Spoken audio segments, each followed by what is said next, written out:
सा हिलाया। सत्यवती ने कहा, बेटा आप हम पर क्रोध कर रहे थे, आप हमें अपशब्द कह रहे थे, चल गया। आप हमें आड़ा टेढ़ा बोल रहे थे, चल गया। पर मेरे शिव को आप छुएंगे नहीं, उसका स्पर्श नहीं करेंगे। मां विसर्जन कर दो, कुछ नहीं होता ये।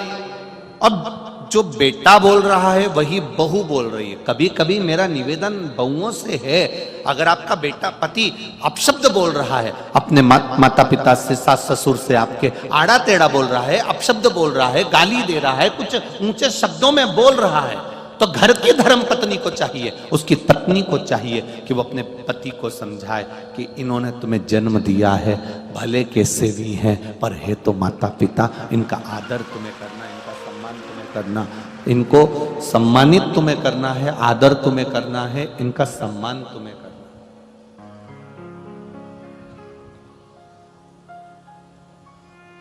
ये धर्मपत्नी का लक्षण। केवल होटल में जाकर हफ्ते में 2 बार खाना खा लेना, डेंटिंग पेंटिंग कर लेना, या 1 घंटे तक कुर्सी पे बैठ के धागे से ये कर लेना, और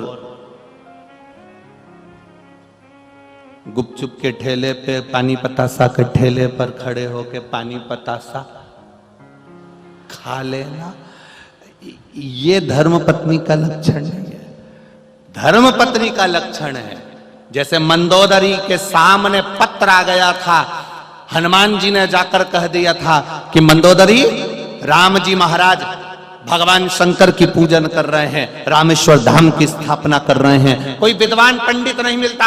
मंदोदरी कहती है मेरे पति से दुगना कोई विद्वान नहीं हो सकता, पर तेरे पति को लेकर कैसे जाऊंगा? तब मंदोदरी कहती है मैं उसकी धर्म पत्नी हूं, अगर मेरे पति ने मेरे से शादी करी है और मैं धर्म के पथ पर अपने पति को भेज सकती हूं, अगर तुम धर्म पत्नी हो तो अपने पति को धर्म के पथ पर भेज कर बताइए। मंदोदरी ने अपने पति से कहा, स्वामी आप ब्राह्मण कुल में जन्मे, ब्राह्मण के घर में जन्मे, पर आपने कभी ब्राह्मण कर्म नहीं करा। रावण ने कहा ब्राह्मण कर्म क्या होता है? क्या होता है ब्राह्मण कर्म? मैं यज्ञोपवीत पहनता हूं, ये ब्राह्मण कर्म है। मैं मस्तक पर त्रिपुंड लगाता हूं, ये ब्राह्मण कर्म है। मैं शिखा रखता हूं, ये ब्राह्मण कर्म है। मैं गले में रुद्राक्ष की माला पहनता हूं, यह ब्राह्मण कर्म है। मैं गले में तुलसी की माला पहनता हूं, यह ब्राह्मण कर्म है। यह ब्राह्मण कर्म नहीं तो और क्या है? इतने में मंदोदरी ने कहा इसको ब्राह्मण कर्म नहीं कर कभी तुमने पूजन कराई है? किसी यजमान के यहां तुमने कभी पूजन कराया? किसी यजमान के यहां तुम कभी पूजन कराए हो? रावण कहने लगा जजमान भी तो मिलना चाहिए,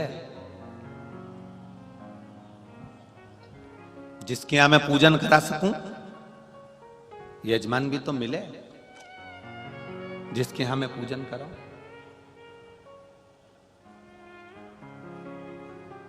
स्वामी,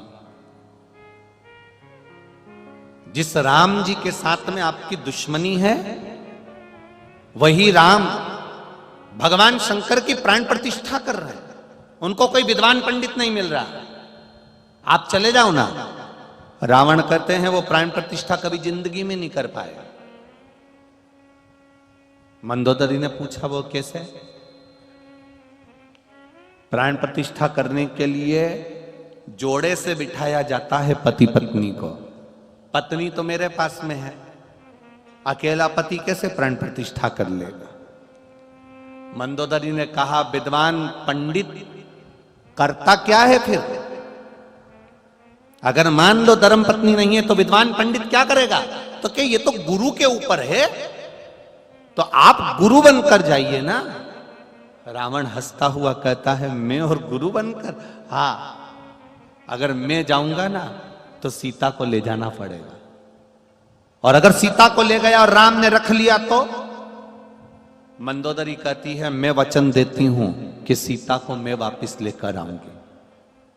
क्या सीता मेरे साथ जाएगी?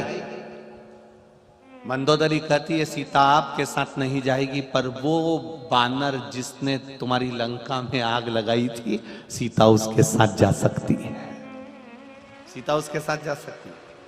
साक्षी में मैं चलूंगी, साक्षी में मैं स्वयं चलूंगी, साक्षी में मैं स्वयं चलूंगी। चलो। रावण सोने के मुकुट को भूमि पर रखकर सीता डोली में बैठकर जब पूजन करने के लिए गठजोड़ा बांधकर बिठाया है,